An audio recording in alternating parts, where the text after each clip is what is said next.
Okay, here's our update on our layout. We had Bob come over. Of course, he's here helping me, and then we had a friend of ours from the train club, Jim, came over, and we really had a lot accomplished. As you should see the differences now. You can see, of course, this area here. You've already seen this before.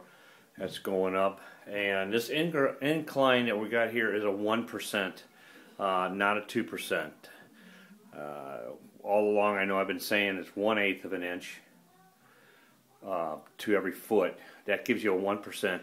It's I believe it was 1/4 inch to each foot, and that'll give you a 2% increase. If we would have went with the 2%, we would have been all the way back, more or less back in this area here. We would have been at a 4-inch level, versus now we're still at a 3-inch level at 18 feet from our start. But anyway, we're going to go ahead and stay with that, and if we come along here, we'll have to be laying track up on this top layer here pretty soon. But if you noticed, we got a whole lot of other stuff laid out here. This is our going downhill, as we've said before, and it's come right on over to the edge there. If you'll see in that area there, a 2-inch piece of foam is going to be laid down and go all the way down and meet at that spot there. But we got a reverse loop here. As you can see, we're coming along here. We're going to be coming on the inner line, come right around here, right through here, and then if you notice, it goes right back to here.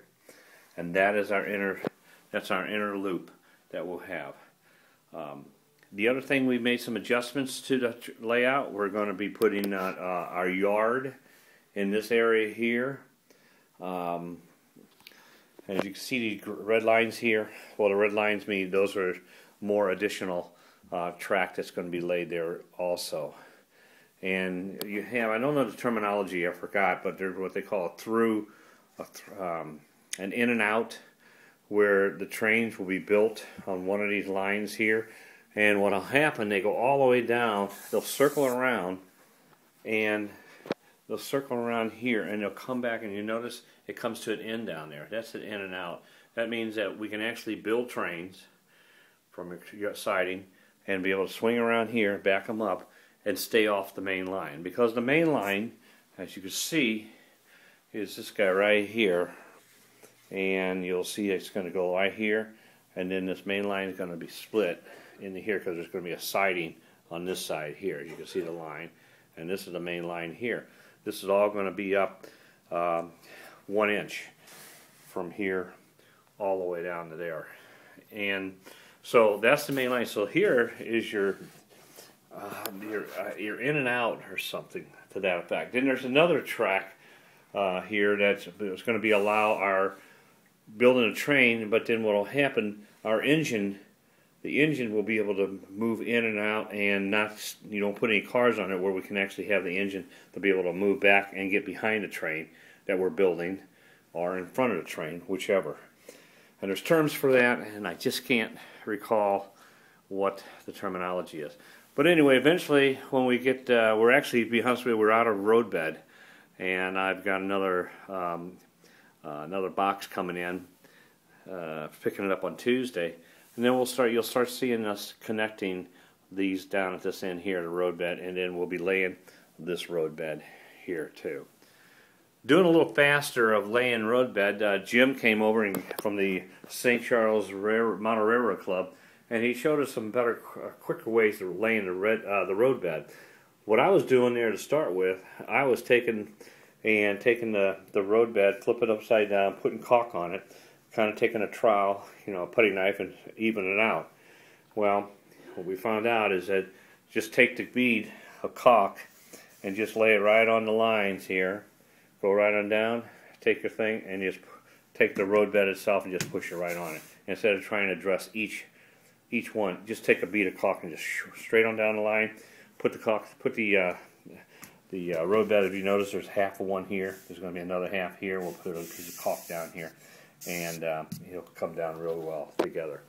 So anyway, we're getting somewhere. If you notice on this side, we do have some track laid. It's not permanent yet. and we're all the way over there, and now we're coming down around here, and there's our yard, and eventually there'll be, like I said, there'll be a 2-inch piece of styrofoam that's going to go, or insulation foam is going to go and meet up with that, and that will all be road bed. But I need some road bed. I am out of it. I have plenty of track. I say plenty. I probably eat that up as fast as I did that last couple boxes of road bed. And that should be it. Tuesday is when we're going to be reworking on this thing and laying the road bed here, and probably end up putting our 2-inch foam going across so we can match up to here. And then pretty soon we'll start. We'll be working on the on laying some track down. One thing we do have to do is over in that area here, between that area you see down there, that's 2 inches above. That's actually 1 inch there. And we're going to put a 1-inch piece of foam board, and you'll be riding down right here on 1 inch, and then from here all the way down. Then we start going down from 1 inch down to 0, and that's when we have to start cutting the table again. And we'll be cutting the tables like you see here. We'll be doing that over there. Okay, so that should be. So we're getting there. It takes time, but